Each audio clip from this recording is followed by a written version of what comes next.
All right, students and panelists, it is just about that time. We are so excited. I am just absolutely thrilled to be able to be here today for another one of our amazing panel discussions. And what a panel we have today. So I just wanted to give a shout out to my colleague, Ashley Donaker, for organizing what I know is going to be an exciting panel. I'm ready to learn. I'm excited. So I have gone ahead and hit recording. And we are going to go ahead and start the program. Students, just a reminder, only our panelists are on the screen for our panel discussions, but you can certainly use the chat room. We love to hear from you. We love to get your questions in that chat room.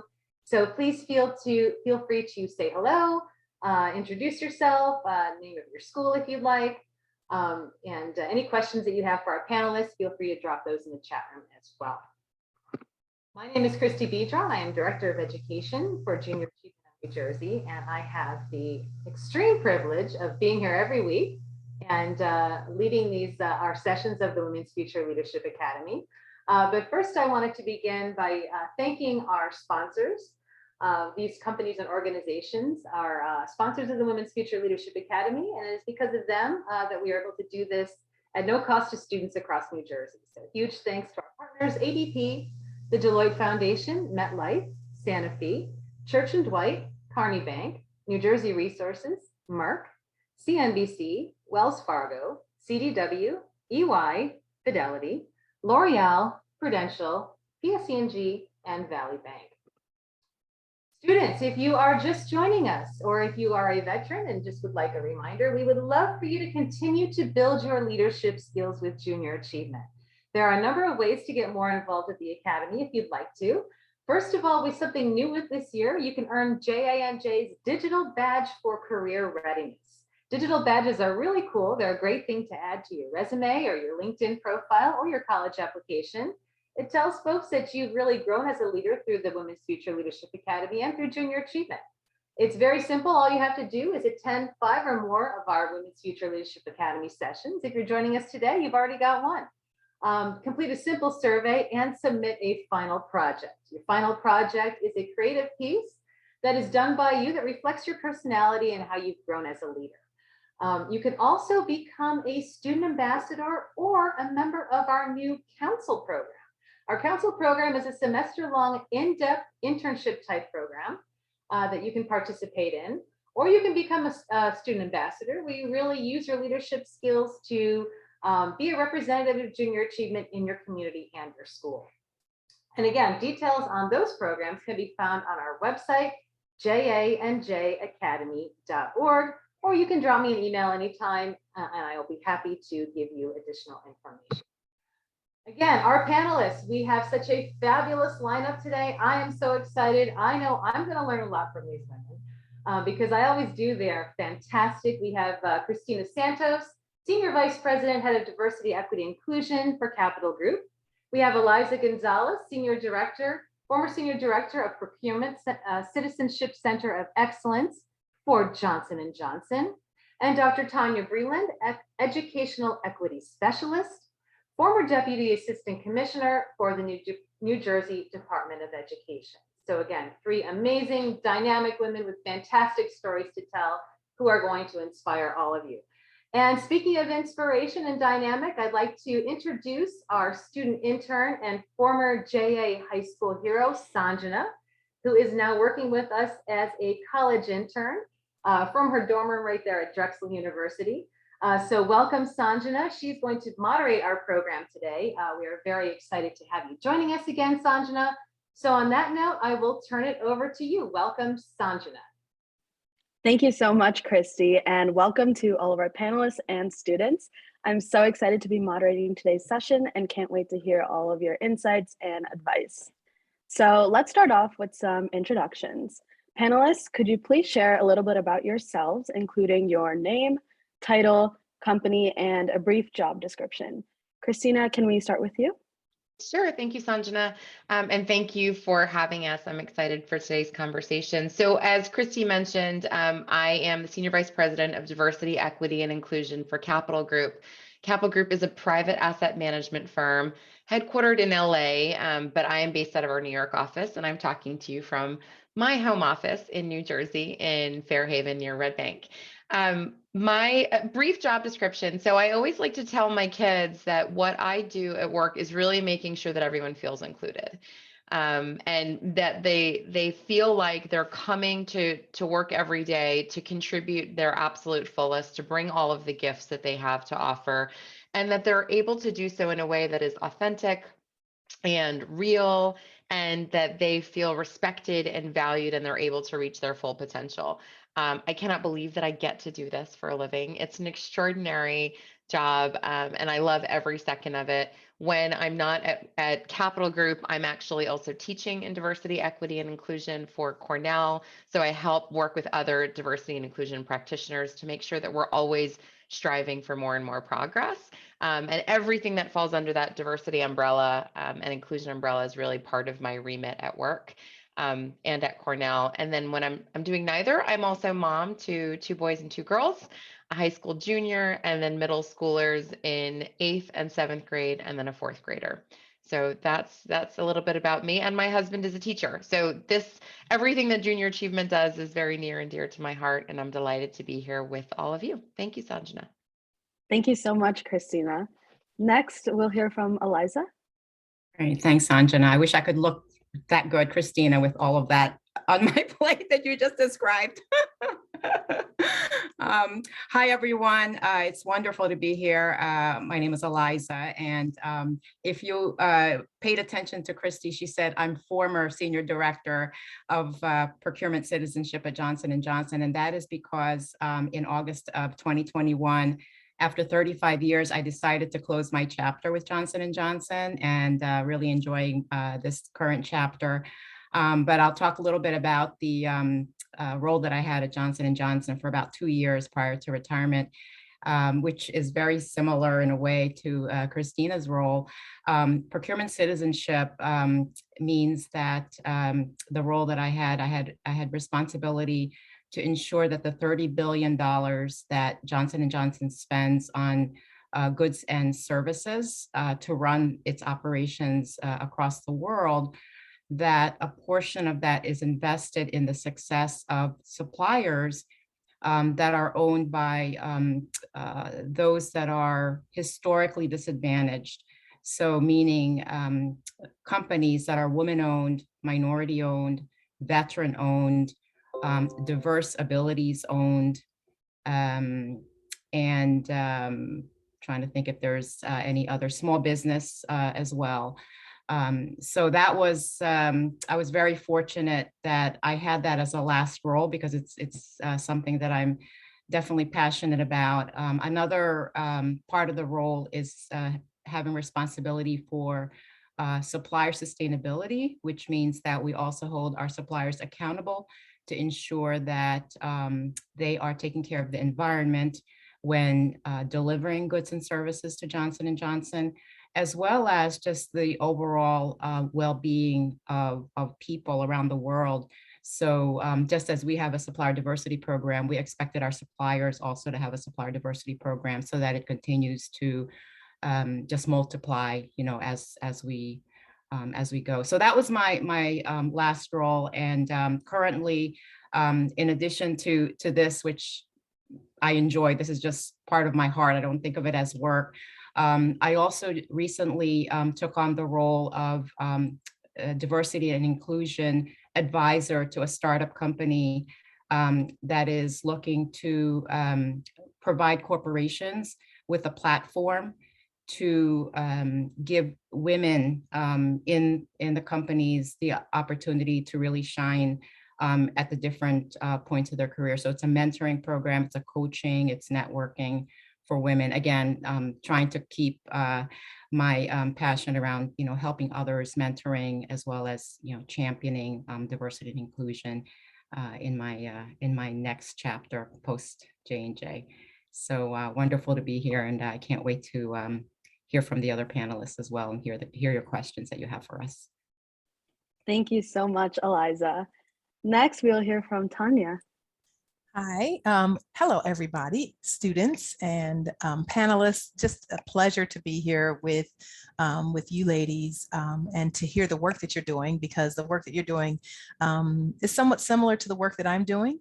And I am the founder and CEO of TISO Consulting Group, and our organization is primarily focused on diversity, equity, and inclusion.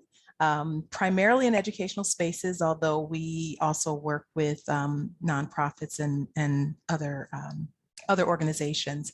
I was formerly with the State Department of Education for a few years and left that role, like you, Eliza. I left that role in August of 2021 to return to full-time entrepreneurship.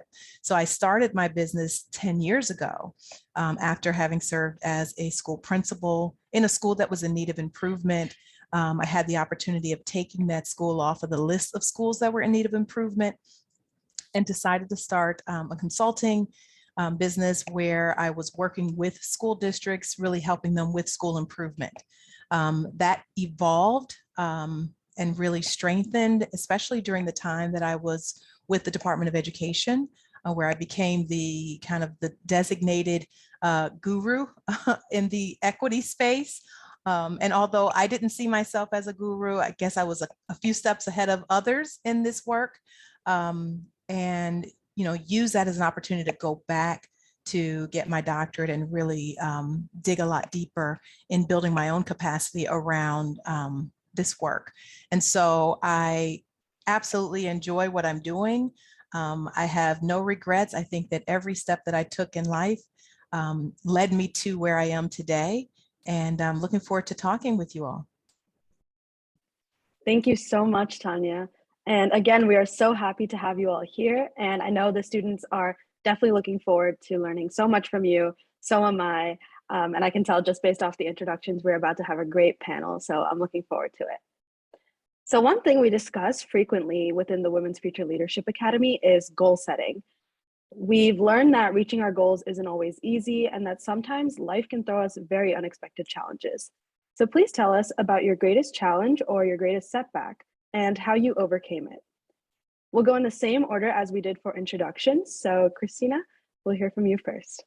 Yeah, thank you, Sanjana. So I struggled with this one. There's so many challenges that we could talk about. I'm sure that we don't do it enough. Like, we need to share our failures more openly, and then what are the lessons that we learn from them.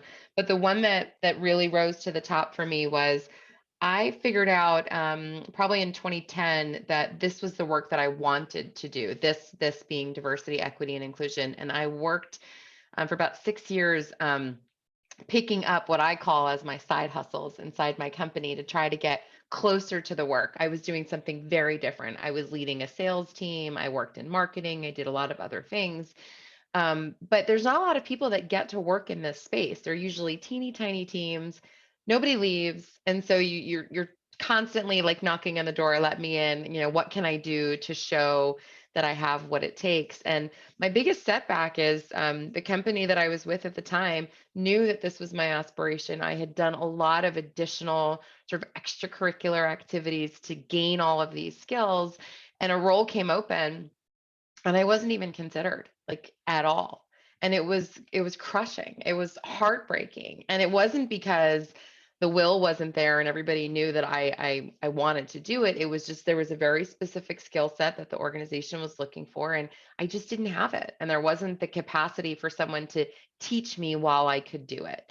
And so how I handled it was I picked my head up and said, well, I've been doing all of this side hustle, free work inside the organization as my pastime. I'm just going to look elsewhere.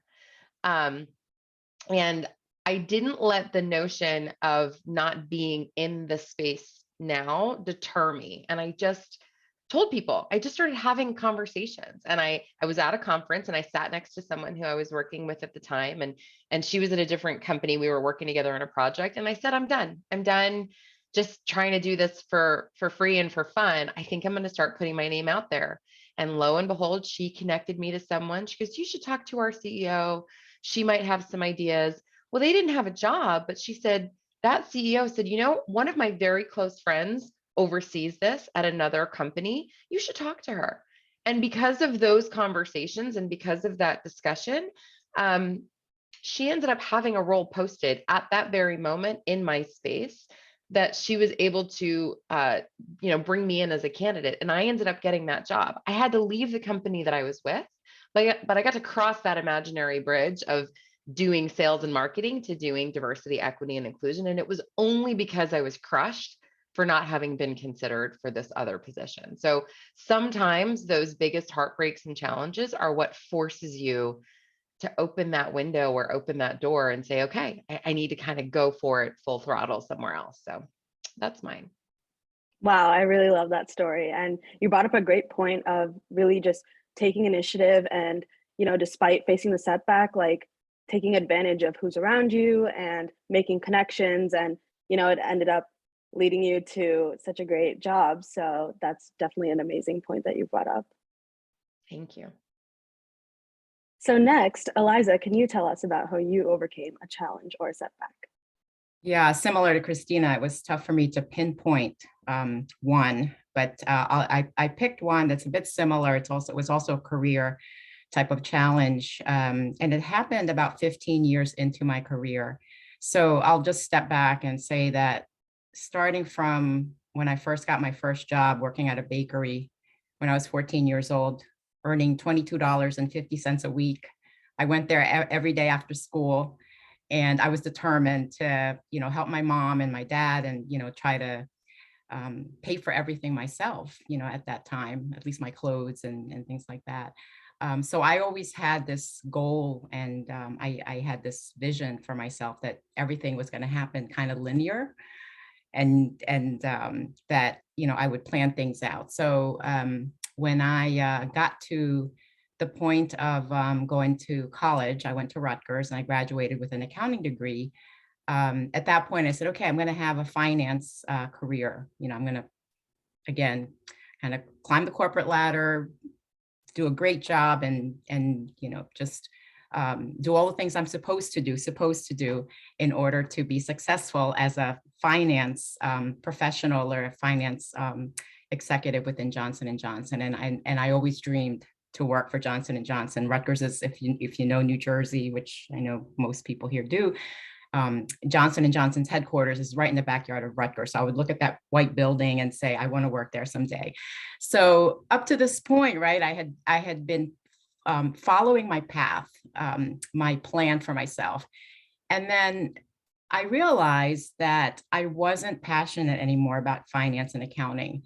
I felt like that I wanted to do something more challenging, learn new things. And similar to Christine, I started talking to different people across the company. Hey, what do you do? And, what does it mean to be an R&D? What do you do in marketing? And I started to really explore. But the big part of me, which is, again, very much kind of plan oriented and also very loyal, I didn't want to disappoint my current boss at the time. And I was afraid to tell her that I wanted to do something different. And so one day I just mustered up the courage and I said, let me think of her as not my boss, but as someone who I trusted and someone who I knew cared about my future, and kind of just changed my perspective from, being this, doing what you're supposed to do and what's expected of you and, being loyal. And lo and behold, when I talked to her, she was very supportive.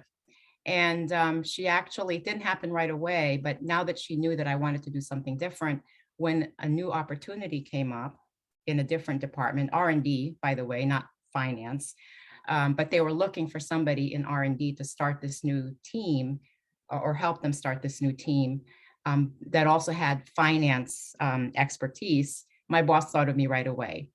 And to this day, I thank her because it was a pivotal moment in my career, which ended up having me, R&D is research and development. Thank you, Christina. And it helped me to really explore, something different. And if I hadn't spoken up at that time, I would have never probably, left finance and would have just been okay with, being just comfortable. So I guess the key takeaway is when you feel like you want to, ask for a change, don't forget to, don't be afraid to speak up for yourself, but also be open if a different answer comes to you than what you expected. I never in a million years said I wanted to work in research and development. I didn't end up working there for very long, but what it did help me discover is that I loved the idea of negotiating, building relationships, and that's what I eventually ended up doing in procurement, which had a lot to do with supplier relationship management. And again, I continue to use my finance skills in those roles. I love how you brought up the idea of how you thought your path was like linear in the beginning, because I think especially students were very guilty of feeling like we should be on like a linear path, and A should lead to B, which should lead to C, and that type of thing. But you're right, it's very important to also realize like there could be opportunities out there for you that if you take could lead you into a totally different path. So I absolutely love that answer. Thank you so much for sharing. Yeah. So next we'll hear from Tanya. Can you please tell us about how you overcame a challenge or a setback? Certainly. When I first started my business, I was very enthusiastic and excited about entrepreneurship. I loved entrepreneurship. That was not my first stab at entrepreneurship. And I knew education. I knew education very well. I was an award-winning educator. I mentioned the work that I had done as a school principal. And so I knew education very well, but what I didn't know was business. And so in the beginning, my business was failing. And I mean, failing to the point that I wasn't really earning any money, and had gotten to the place where my home went into foreclosure. And I panicked for a moment. And my husband said to me, you have to look at what's in your faith and not what's in your face. And so by that, he meant, what is it that you believe about your business, and what do you see for your business? And it was like that kind of snapped me out of this pity party that I was having in the moment. And I realized, okay, this failure, though it seems like a temporary setback, doesn't have to be a major setback, and it doesn't have to, make things difficult for my entire life. The good news was I didn't lose my home. But what I did was I realized that I needed to learn how to run a business. And so I found a program through Rutgers University. It was a 9-month program that worked with entrepreneurs and basically taught us soup to nuts about running a business. Connected us with a coach, in the business sector, who I worked alongside, and she was very, very helpful and instrumental in just helping me to understand what it meant to work in my business and to work on my business at the same time. And from that point, the business started to come out of the hole that we were in, because I had a whole new perspective on how to run a business. I understood marketing, and just there was a lot to learn. And so that setback for me was really an opportunity for me to learn something that I didn't know anything about and that I didn't have any background in. And so by learning that, I'm now able to, go back into business. And so even when I left business to go to the Department of Education, I didn't leave because the business was failing. I left because there was a door open and an opportunity to do something in state government that initially I was very skittish about doing, because that wasn't something I wanted to do, but was very grateful that I did. When I look back, I see how that was a part of the journey that I'm on right now. And I needed to go through that experience and have that opportunity to be where I am now. So when I left in August to basically relaunch my business, I've already been seeing and reaping the benefits of the hard work that I'd done years prior. And I didn't have to really start all over. It was just kind of changing my product and services and tweaking a few things, but really was able to jump right in and take off right from the start. So you never know how, how life, what turns life may bring your way. Is can you see those as opportunities to learn and to grow? That, I think, is what's most important. I love that story. And I think it's really hard to really understand what it takes to run a business unless you do what you did and really take a course and understand all the moving parts to it. Like you said, marketing and, there's pricing and all these different things that go to it. So it's great that you mentioned that. So thank you so much for all of your answers. And I'd also like to remind students before we move on that you can post your questions at any time in the chat room, and we will be answering them later on in the panel. So let's move on to our next question. We've learned that effective leaders like you have certain qualities and skills. Looking back on your life and your career, what skills did you develop that enabled you to come this far and accomplish so much? So we'll go in the same order, but we will begin with Eliza this time. Eliza? Great, thanks, Anjana. I love this question because I think that skills are never ending. And the one skill, I don't know if it's a skill, probably more of a mindset. And hearing what Tanya and Christina have already shared, I think they would agree with this as well.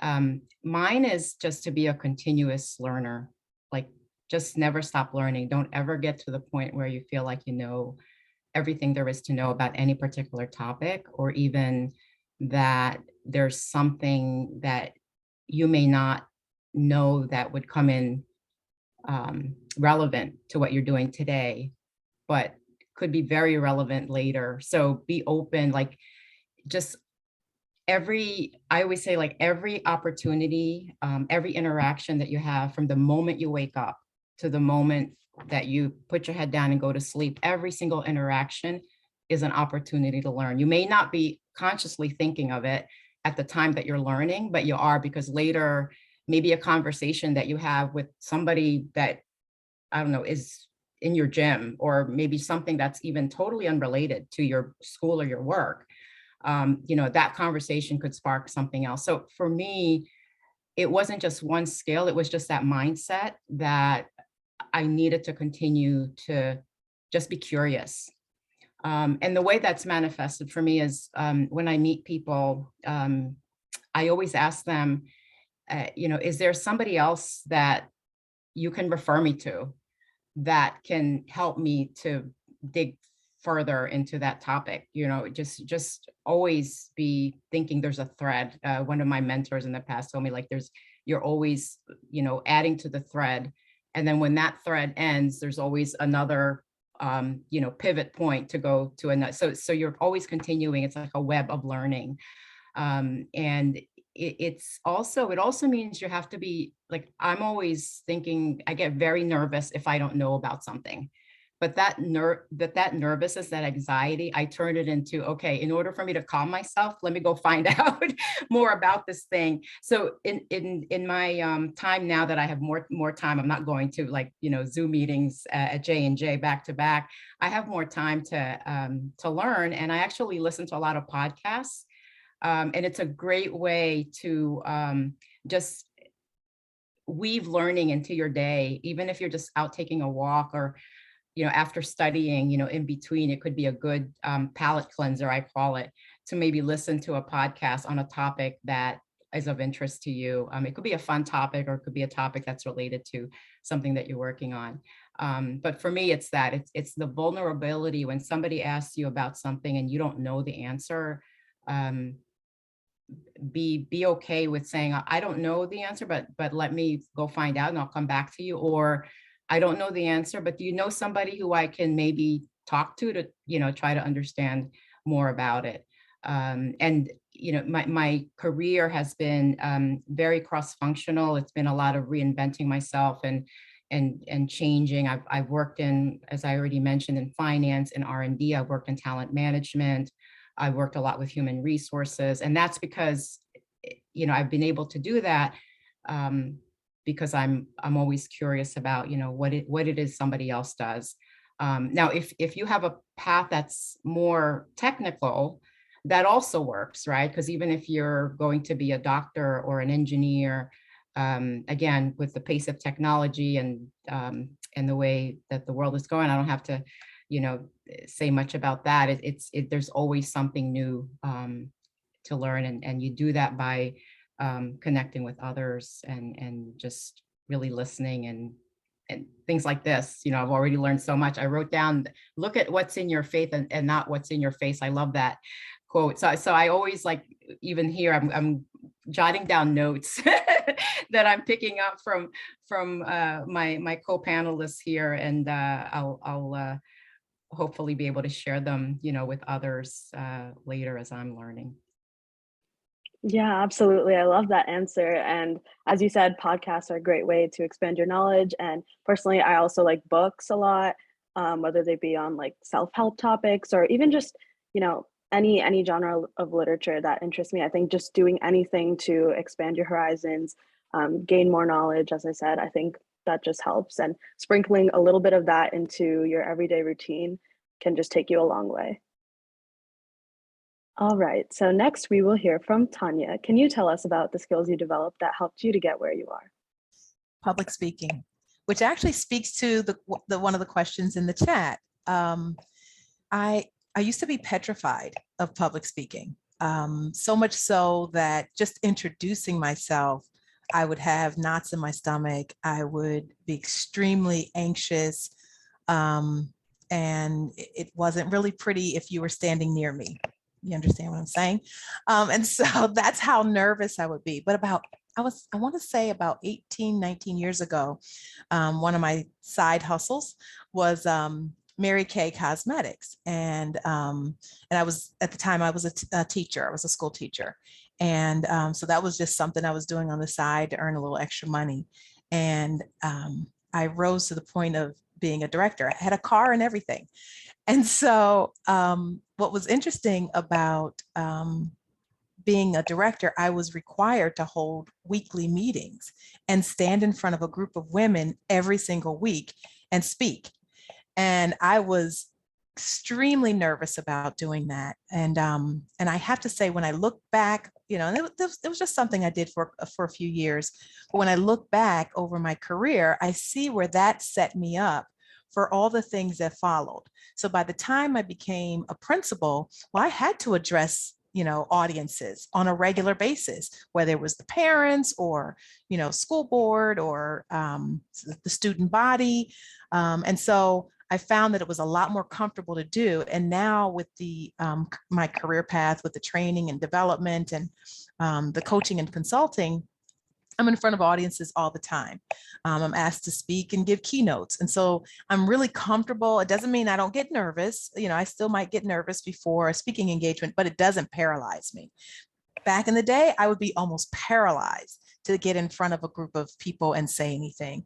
And so it just took me having to do it and do it in a non-threatening way. So that Mary Kay group of women, it was a small group initially, and the group grew, but these are people that I knew. And they weren't judging me. And so that really helped to build my confidence in speaking publicly. And I had no idea then how powerful that experience was going to be for me. And I almost wonder, when I look at like everything in life having a purpose and a meaning, I almost look back at that and I say, it really had nothing to do with selling, that product. It was really about the confidence that I was going to gain by standing in front of people every week speaking. And so now I get paid to speak, and it's really kind of cool. I actually really enjoy it. I find that I'm very empowered and energized by it. Not to mention just the opportunities to be able to meet people on a regular basis. So that for me was my my skill that I think was really very helpful. I seriously love that answer, because public speaking is so important. And I think the time where you really realize that, aside from like high school and various like competitions and things that happen there, is college. Because with networking, like you might just be talking to like one person or a couple people, but like most of the times they're older than you, more experienced, and you need that professionalism and confidence and public speaking skills. And there's so many other examples of where it comes into play as Absolutely. a student. So I love that answer. I think it's very important. All right, so it looks like Christina's having some technical difficulties, so we'll move on to the next question and hopefully hear back from her later. So one of the best parts about the Women's Future Leadership Academy is the career advice we receive from women leaders such as you all. In thinking about the high school girls joining us today and in the future, what would you tell your younger self? We will start with Tanya. I love that question. It's when I think back to my younger self, I think what I would probably say is don't be afraid of the unknown. Sometimes we can't see the future or see what's beyond what's in our face, if you will. And what's really important is that we take opportunities that come to us and really enjoy the ride. So, I have friends who are entrepreneurs as well, and doing things, in their lives and careers, and they're very successful and they're moving really quickly. And what they realize is that they're moving so fast, it's sometimes they either one, are not present in the moment. So that would be the other lesson here, is to be present in every moment, and learn to love and experience whatever you're going through. Even if it's not a good situation, because there could be something from that situation that you can learn and grow from. But then, I also see people who are afraid to take steps forward. And there were times as a young person that if it wasn't like the path that was expected of me to take, I would be afraid sometimes to take that path. Because sometimes people have expectations of you and they want you to do certain things, a certain way. And so, your parents want you to do certain things. They want you to follow a particular path, and your life may not go in the direction that they may want you to go. And there may be other opportunities out there that you may not have known were available to you that may actually be life-changing for you. And so that would be something that I would tell myself. Go back and not be afraid of potential situations that I can't really see the whole picture for. And really it's risk taking, like taking a risk, because you don't know whether you're going to succeed. You don't know whether you're going to fail, but there's something in it for you. And we can always grow from every experience, even those experiences where we may fail. Absolutely. Yeah. And I think if this pandemic has taught us anything, it's, not to be too caught up in the future and this linear path we were talking about, like anything can happen. If opportunities present themselves, definitely go for it. Don't be afraid, and take a chance. So Eliza, what is something that you would tell your younger self? Yeah, I think the first thing I would tell my younger self is ask for help more. Ask for help more. I grew up in a household. My mom was a very strong-willed woman. And at a very young age, she was, I think, 30, maybe 32, when she was a young mom. I mean, my dad, of course, was with her, and we were in the Philippines, and she decided that she wanted a better life for her family. So she did all the paperwork, everything that needed to happen in order to bring her family to the United States. And I perceived that as her doing things herself. So rightly or wrongly, I respected her for that, but I also thought, okay, she had to do that all on her own, obviously with my dad's help, but she's the one who decided. So that was kind of my role model, was that I needed to do things myself. And I realized as soon as I started working, really, that I couldn't do everything myself. I needed to ask people for help. I needed to ask peers, my coworkers, my managers, seek out mentors. I didn't know the idea of a mentor when I was in high school or in college. I don't know why. Maybe I didn't seek them out. I didn't live on campus when I was going to Rutgers. I was a commuter. So I was a bit of a loner. So I didn't even study with others. So even, kind of having a study group, working on teams, I think the colleges, even the high schools, even middle schools do a better job at that now, where the students are put into situations where they have to work on teams. And I didn't have that growing up. So for me, I would say, just reach out more and ask for others who maybe has a different perspective than you would on any particular situation. And, you know, you'll have a broader set of perspective to work from.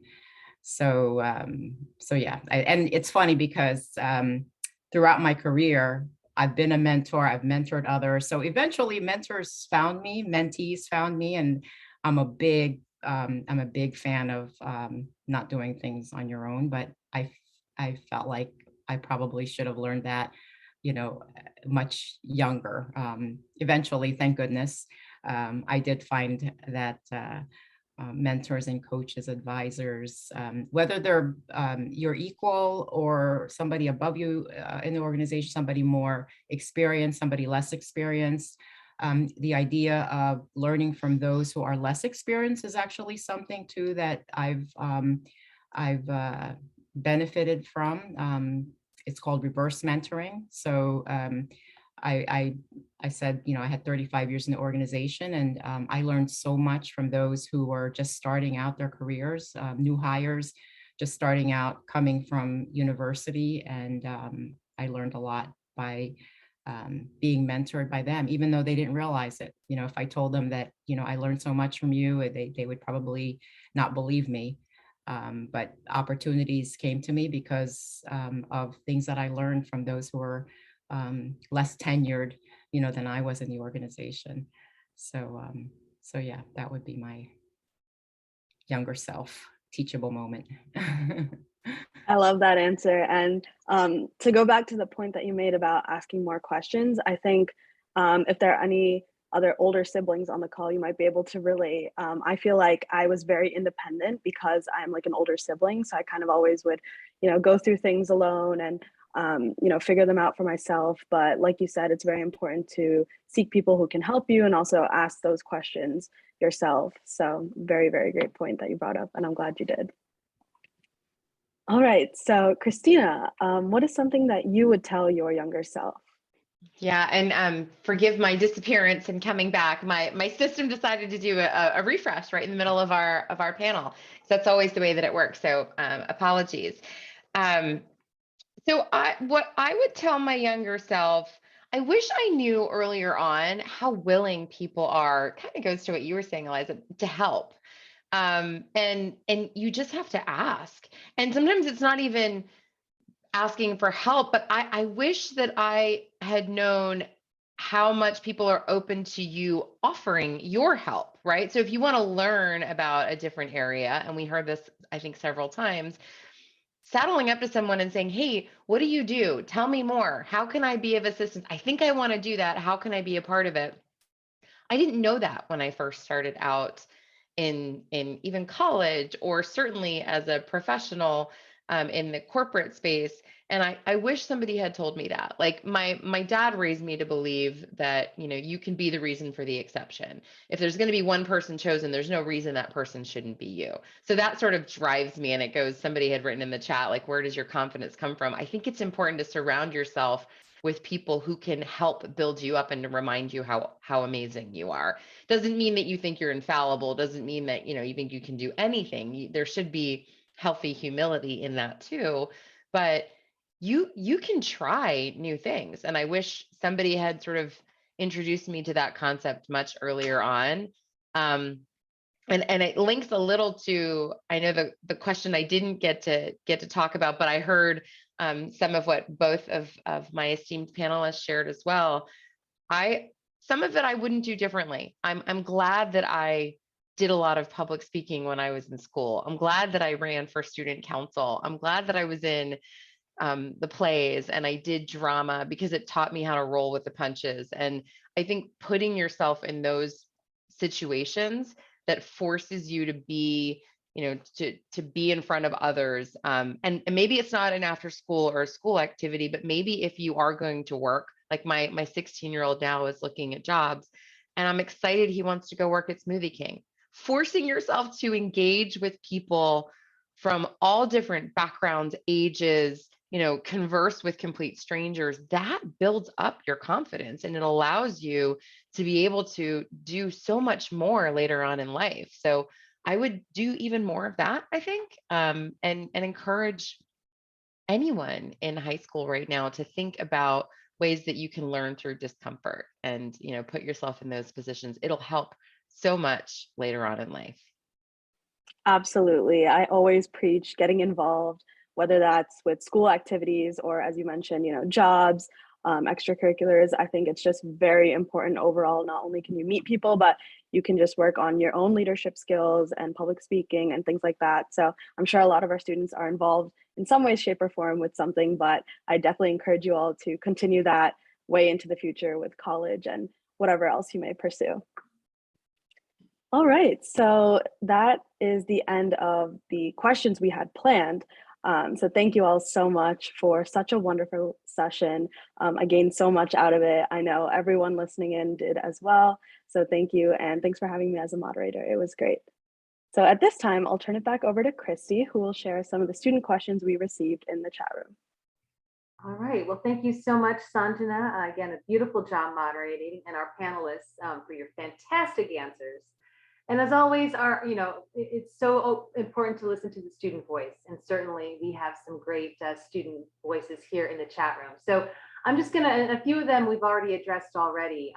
Certainly getting out of your comfort zone seems to be a big theme throughout the year for the Women's Future Leadership Academy. Being comfortable, being uncomfortable, taking that step, taking that risk. And our panelists, you've also so beautifully explained how you've been able to do that and the importance of doing that. So a couple of great questions here. I'm just going to read them off, and then I'll throw it out there to all of you panelists for if you'd like to address any of these questions pretty quickly in the 10 minutes we have left, or if you'd like to maybe share some final thoughts with our students who are joining us now and those who are watching the recording. Aaliyah had some great comments here. Again, how all about being more confident as a public speaker, sometimes feeling awkward. And she also had a great question here, which really talks really directly to the work that you all do. How do you become open-minded in your workforce? How was it, what are some skills to, when we're out there listening to different types of ideas and people and backgrounds and being open to that? Lee also asked, how did you find the confidence to stand up for yourself? I know a lot of us struggle with confidence. Certainly I do. And I'm 53. And then finally, Aditi, again, this kind of goes back to confidence as well. What are your best networking tips? So some great questions there. And so maybe we'll just go in our alphabetical order again. Christina, Eliza, Tanya, if any of you would like to address any of those questions or share your own final thoughts in the few minutes we have left.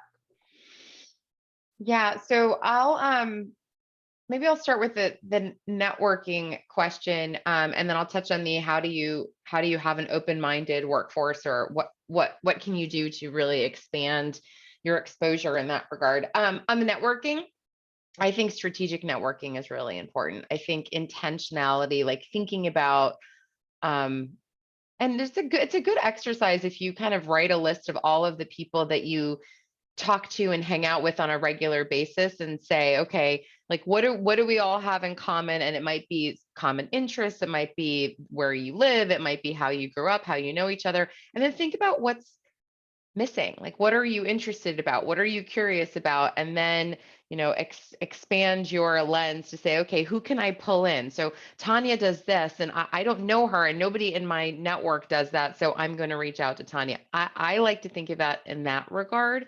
Networking for networking's sake is fine, but it's a lot more rewarding when there's something that you're looking to get out of it in some way, and that you're looking to put into it. So it shouldn't be just a one-way street. That's on the networking. So I'll stop there. I see both of you nodding, so I don't know if there's anything that you want to add there, and then I'm sure we'll have more we can add to the other questions as well. Yeah, I think something that you mentioned there, Christina, is going in with the intent to help others, and I think it goes back also to the being open-minded. When you go in with an intent, there's this type of leadership called servant leadership. There's a lot of things you could read about it. And servant leadership doesn't mean, just being subservient. That's not what that means. Servant leadership means you put those you're leading ahead of yourself, And their success means your success means everybody's success. So if you go in with that thought and not have like a preconceived notion of where you want to go, and you will, because if you're a strong person and you're smart, which I know all of you are that are on this call, otherwise you wouldn't be on this call, you already kind of know where you want to go. But go in with the intent of, okay, I want to go here, but I want to hear what Sanjana thinks about this. I want to hear what Tanya thinks about this, and ask for people to shoot holes in what you're thinking. So when you get to the point where you feel like the direction you want to go, ask somebody to tell you, okay, what's wrong with what I'm thinking here, and that's how you become open, because that's also when you start to learn new perspectives, because people come from all different walks of life, right? We can look at the same picture and come back with a different interpretation of it, and that's the beauty of diversity, and it's the beauty of inclusion. And it's when you invite those differences of opinions, where sparks begin to fly and you start to learn and grow. And it's funny, Eliza, I have to say, you took the words right out of my mouth. I literally had written down, meeting people with the goal of how can I serve you? And so then you started talking about the servant leadership piece. And it is just right on point with what I was thinking as well. When we're networking, it really isn't about what's in it for me. It's about what can I do for you? And I think it's really easy for us to say, well, I need this and I need that, and to go into a networking opportunity to see what we can grab from the people who have what we might need. But what we don't realize is that if we position ourselves to serve them, then what we need may come as a result of that. And they would be more than willing to help us meet our needs. The other thing I would encourage you to do is to find opportunities to network. So quite honestly, you can network anywhere you go. You could be standing in line at the grocery store, and although you're wearing masks, you could still engage in a conversation with someone where you may learn something new about them, or learn something about their experiences or their culture or their the roles that they play. I mean, there are opportunities to network any and everywhere that we go. It just means not being afraid to speak up and say something to people. And sometimes it means you have to plan it ahead of time. Okay, so I'm going to go in this place, and this is how I'm going to, when I see people, I'm going to say hello. Start with hello. And maybe I say, how are you doing? And sometimes it's hard to do that small talk. But, finding an opportunity to, connect with someone, and, it's easy for us to judge people. And the judgment that we have of other people sometimes is what can make us afraid to speak to them, because that judgment may also be a bias that we have. And so then we may think that they're something that they're not, just by looking at them. And so, like, you probably heard the phrase, don't judge a book by its cover. Same thing with people. Don't judge people by what you see. Get a chance to know them, because behind what you see is probably a treasure of, knowledge and experience that you just haven't had a chance to tap into. And you never know what you can learn from someone else. So, look for those opportunities to network and meet people everywhere you go. And when you go to college, for those of you who are interested in going to college, I tell this to college students every day, make it a goal to meet somebody new every single day, your first year of college. And that will expand your network like you won't believe. So today I just met Eliza and Christina, and I already have in my head something that I would like to talk to them about even more, as I think about how we can connect with the interests that we each share. So you never know where opportunities may come. It's funny. I was thinking about like the link to that other question around how does this show up at work, and biases come in, and everybody has this treasure trove of differences, and how do we make the most of it?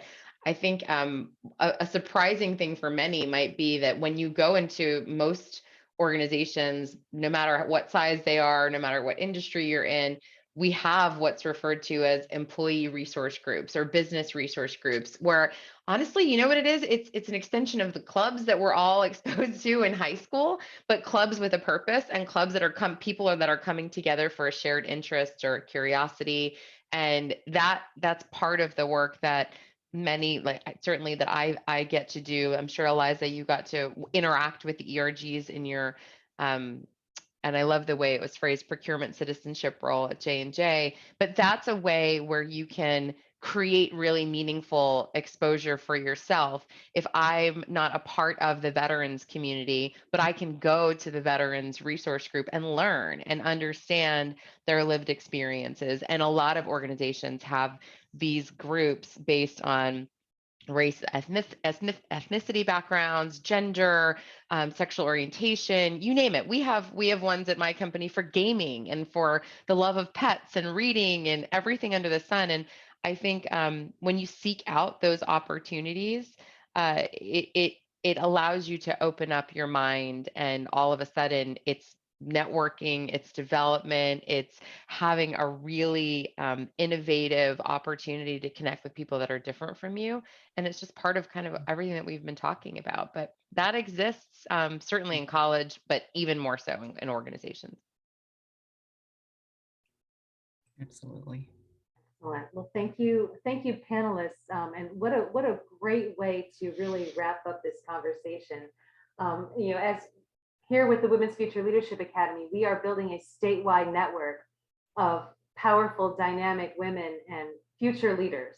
And we are so glad to have all of you, our panelists today, Eliza Gonzalez, Christina Santos, and Dr. Tanya Breland, joining our wonderful statewide network of women who look out for each other and have each other's backs and inspire and bring people together, like you mentioned with this servant leadership. And what a great thing to consider as well, those affinity groups and employee resource groups, because those are such important ways to keep connecting when you are in the workforce with people who have similar and common interests, and to learn more about others as well. So on behalf of all of us at Junior Achievement and the Women's Future Leadership Academy, again, our panelists, Eliza Gonzalez, Christina Santos, and Dr. Tanya Breland, thank you for joining us. Our moderator, Sanjana, student intern, we really appreciate your time. I also saw that our other student intern, Oriana, was on the line as well. We thank you, Oriana, for all the wonderful work you're doing for the Women's Future Leadership Academy, and our students who are joining us today, and those who are watching the recording. We thank all of you for your participation, and we hope that you do stay connected to the Women's Future Leadership Academy. Panelists, I'm going to take a very quick team photo because we didn't do that at the beginning. So I'd like all of you to really quickly smile for the camera here. I'm just going to take a real quick screenshot here. Everybody, 1, 2, 3, smile. Excellent. Thank you so much. Have a wonderful evening, everybody. And we hope that we see you all again soon. Thank you all so much. Thank you. Thank you. Bye-bye. Bye-bye.